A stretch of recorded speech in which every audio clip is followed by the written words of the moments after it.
A Sheffield Lake woman betrayed by her pet boa constrictor. Yeah, she had just rescued the snake when it turned on her. Listen to this frantic 911 call.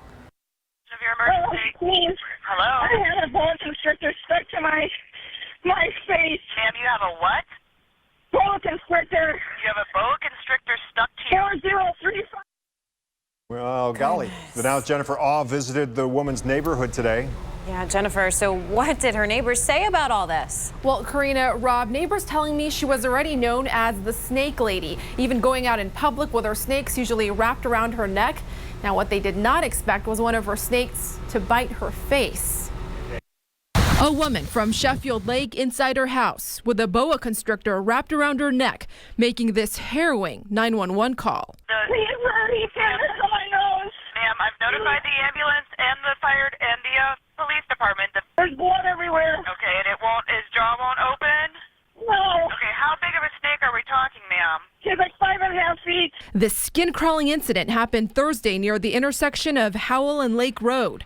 Neighbor Steve Kosman saying the 45-year-old woman had many snakes and became quite the talk of the town for wearing them. She would have it around her neck and walk over to the park behind us here. I just thought it was a little odd with her snakes. When the 911 dispatcher asked her exactly how many snakes she had, she said, I have 11.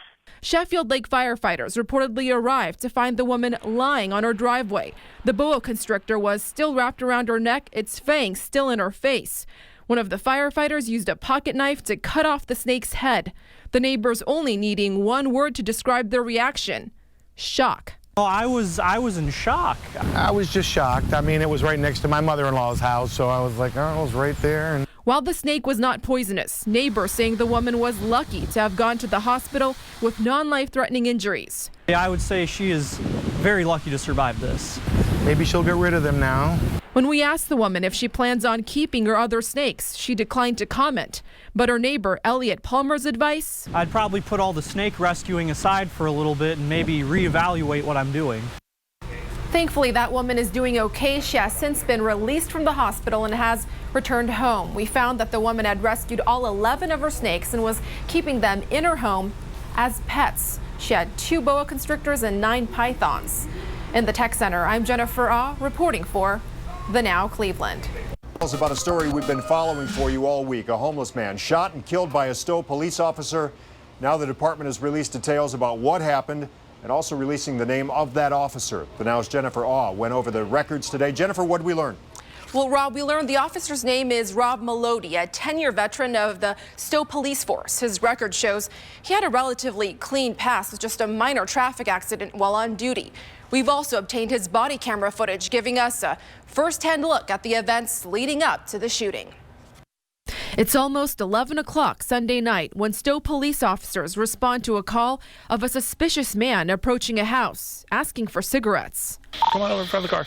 They stopped this man, 30-year-old William Porubsky, near Meadowbrook Boulevard. What are you doing knocking on doors? I was just asking, I need to use the phone. The officers give him a pat down. Nothing gonna poke me, stick me, hurt me. Nothing illegal? Nope. You got nothing on you. The voice of the officer you're hearing is Robert Melody. He finds nothing, not even a wallet, and offers to take Porubsky to a homeless shelter in Akron. Down on Market in Akron, the homeless shelter. You getting right on there? Yeah. Once arriving, Porubsky becomes convinced police are not in the right location and refuses to get out. Get out of the car. Get out of the car. Get out of the car. When Porubsky does get out, you can see he lunges at the officer. At one point, the body camera falls to the ground, but you can still hear what's going on. Shots fired. Porubsky was later pronounced dead at Akron Hospital. Now, investigators tell me they're still awaiting final autopsy and toxicology results. Records show William Porubsky had a violent past with numerous charges for domestic violence. His family tells us while he was never diagnosed, he did have some issues. Right now, Officer Melody is on paid administrative leave as this investigation continues. In the studio, I'm Jennifer Auh reporting for The Now Cleveland. I think we've lost our way. I think we've lost our way. There was just a dark cloud over the school. It has been a really tough year for students in the Perry School District. 3 classmates have committed suicide, and their families are calling for change. Our Jennifer Auh sat down with the superintendent of Perry Local Schools to find out what's being done here. Jennifer. Well, Karina, the superintendent tells me this is a work in progress, but he is working with his students and staff to address this growing issue. We can't be a school system that, we do one thing and then that's it. I mean, this has got to be something that changes the identity of Perry Local Schools. Superintendent Scott Beatty telling me the issues are deeper than just one problem.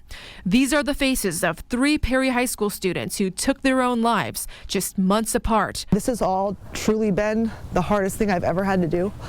What they had in common, they were all dealing with depression and cyberbullying. Most recently, it was starting rumors on social media. A lot of them told him one girl said that she can't wait till he drops dead on Twitter. Superintendent Beatty admits cyberbullying is an issue, but says the schools cannot monitor all of the students' social media activity. It's really impossible, and generally our rule of thumb is how does it impact the school day? A lot of girlfriend, boyfriend type stuff comes up. Really, this isn't within our halls. It's really hard. It's a fine line. Listen more to these kids, care more, get more staffing. The school district is adding 2 more guidance counselors here at Perry High and additional resources at other schools, possibly including a clinical counselor. It also launched its Signs of Suicide program to help staff members recognize the warning signs. Meanwhile, the parents say they're still trying to heal. I think about him all the time. I'm just sad that I didn't do more to help him. Mental health, socioeconomics, family breakdown. What we're seeing is a multitude of things that we need to address. Now, the Perry High School Student Council is holding events to help students heal. There are also a number of resources available in Stark County outside of the school. We'll post all the links on our News 5 app. In the Tech Center, I'm Jennifer Auh reporting for News 5. Innocent but behind bars. Lawyers with the Ohio Innocence Project have helped free more than 24 inmates who were all unjustly imprisoned for crimes they didn't commit. The lawyers talked exclusively to News 5's Jennifer Auh about how they helped free their most recent case, Evan King. The high, the joy, the celebration of being released after decades in prison. And it all starts with a letter. He wrote to us and asked us to assist him, and that's when we got additional experts to look at it. Jennifer Bergeron is talking about Evan King, who was at first unable to get his murder verdict reversed despite having DNA evidence proving otherwise. They come in, some of you can tell right off the bat they're not good cases. Others, you have to do a little bit of work and then you find out it's not a good case, and then some of them just keep lasting and lasting. Mark Godsey telling us those are the cases where the more they dig, they get closer to the conclusion that, wow, this person may really be innocent. He calls DNA evidence the gold standard. Because it's sort of quick and it's conclusive and clear. However, that's not always the case. It's always really hard to go visit someone when you believe, because the evidence points to the fact that they're innocent, and then to leave and leave them there. There are a number of reasons why some cases don't get a second look. Evidence was destroyed, 25 years has passed, the witnesses are dead, things like that. Those are the really heartbreaking cases. Out of the 8,000 plus requests, the Ohio Innocence Project at the UC College of Law has only taken up about 160 cases. Of those, only 25 inmates have been freed. Every time you wrongfully convict someone, the real perpetrator, the guilty party, is still out on the street committing more crimes. I mean, it's a double whammy. Which is why Godsey says the system pushes back. Many prosecutors and judges don't want to admit a mistake has been made. Who wants to admit that in their courtroom somebody was wrongfully convicted 10 years ago? You may remember Evan King's case. He was found guilty of murdering his girlfriend, Crystal Hudson, more than 20 years ago. Updated DNA testing and expert witnesses helped set him free about a month ago. She convinced me so much that I told her I got total confidence in you that you're going to get me out of here. I was there when King was released, thanking his lawyer, Jennifer Bergeron, and the whole Ohio Innocence Project team. The work that they did can never be replaced. You know what I'm saying? We joined at the hip for life. These lawyers saying it's a tough job knowing these inmates are depending on them. But It's all worth it when they witness this. This is one of the greatest things you can experience as an attorney.